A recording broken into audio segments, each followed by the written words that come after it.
Hi hello ನಮಸ್ಕಾರ ಸ್ನೇಹಿತರೆ. ನಾವು ಏನು ಬ್ಯೂಟಿಷಿಯನ್ ಟ್ರೈನಿಂಗ್ ಕ್ಲಾಸ್ನ ನಾವು ತಗೊಂಡಿದ್ವಿ, ಆ ಟ್ರೈನಿಂಗು ಇಷ್ಟು ದಿನಗಳ ಕಾಲ ತುಂಬ ಅದ್ಭುತವಾಗಿ ನಡೀತು. ಇವತ್ತು 28ನೇ ದಿನ. ಇಷ್ಟು ದಿನ ನಾವೇನೆಲ್ಲ ಟ್ರೈನಿಂಗ್ ಕೊಟ್ಟಿದ್ವಿ ಅದರ ಪ್ರತಿಫಲವಾಗಿ ನಮ್ಮ ಸ್ಟೂಡೆಂಟ್ಸ್ ಎಲ್ಲ ಇವತ್ತು ಏನು ಮಾಡ್ತಾ ಇದ್ದಾರೆ ಅಂತಂದರೆ, ಎಕ್ಸಾಮ್ಗೆ ಪ್ರಿಪೇರ್ ಆಗಿ ಬಂದು ಎಕ್ಸಾಮನ್ನು ಬರಿತಾ ಇದ್ದಾರೆ. ನೋಡಿ ಎಷ್ಟು ಇಂಟ್ರೆಸ್ಟಲ್ಲಿ ಬರಿತಾ ಇದ್ದಾರೆ ನಮ್ಮ ಸ್ಟೂಡೆಂಟ್ಸು ಅಂದರೆ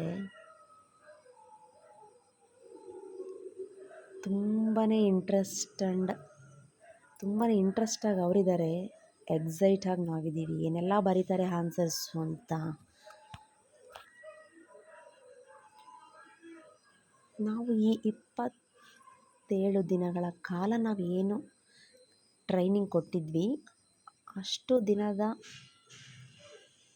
ಪ್ರತಿಫಲ ನಮ್ಮ ಸ್ಟೂಡೆಂಟ್ಸ್ ಬರೆಯತಕ್ಕಂತಹ ಪೇಪರ್ನಲ್ಲಿ ಅಡಗಿರುತ್ತೆ.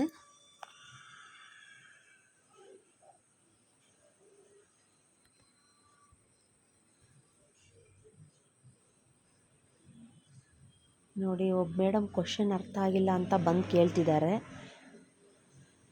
ಅವ್ರಿಗೆ ನಾನು ಅವ್ರ ಪ್ರಾಬ್ಲಮ್ನ ನಾನು ಸಾಲ್ವ್ ಮಾಡಿ ಕಳಿಸ್ತಾ ಇದ್ದೀನಿ. ಪ್ರತಿಯೊಂದು ದಿವಸನೂ ಕೂಡ ತುಂಬಾ ವಂಡರ್ಫುಲ್ ಆಗಿತ್ತು, ತುಂಬ ಎಕ್ಸೈಟೆಡ್ ಆಗಿತ್ತು. ಬ್ಯೂಟಿಷಿಯನ್ ಕ್ಲಾಸ್ ಅಂತೂ ತುಂಬಾ ಅದ್ಭುತವಾಗಿ ಮೂಡಿ ಬಂದಿದೆ. ಏಕೆಂದರೆ ಪ್ರತಿದಿನವೂ ಕೂಡ ನಾನು ಅಪ್ಲೋಡ್ ಮಾಡ್ತಾ ಇದ್ದೆ. ಆ ಒಂದು ವಿಡಿಯೋಗಳನ್ನು ತಾವೆಲ್ಲರೂ ಕೂಡ ಗಮನಿಸಿದ್ದೀರಾ ಅಂತ ನಾನು ಭಾವಿಸುತ್ತೇನೆ. ಅಡಿಷನಲ್ ಶೀಟ್ಸ್ ಸಮೇತ ತೊಗೊಂಡು ಬರಿತಾ ಇದ್ದಾರೆ ನಮ್ಮ ಸ್ಟೂಡೆಂಟ್ಸು. ತುಂಬಾ ಚೆನ್ನಾಗಿ ಕಲ್ತಿದ್ದನ್ನು ಇವತ್ತು ಬರಿತಾ ಇದ್ದಾರೆ. ನನಗೂ ತುಂಬಾ ಖುಷಿ ಆಯಿತು. ಇವತ್ತು ತುಂಬ ಸೈಲೆಂಟಾಗಿ ಎಕ್ಸಾಮ್ ಬರಿತಾ ಇದ್ದಾರೆ ನೋಡಿ.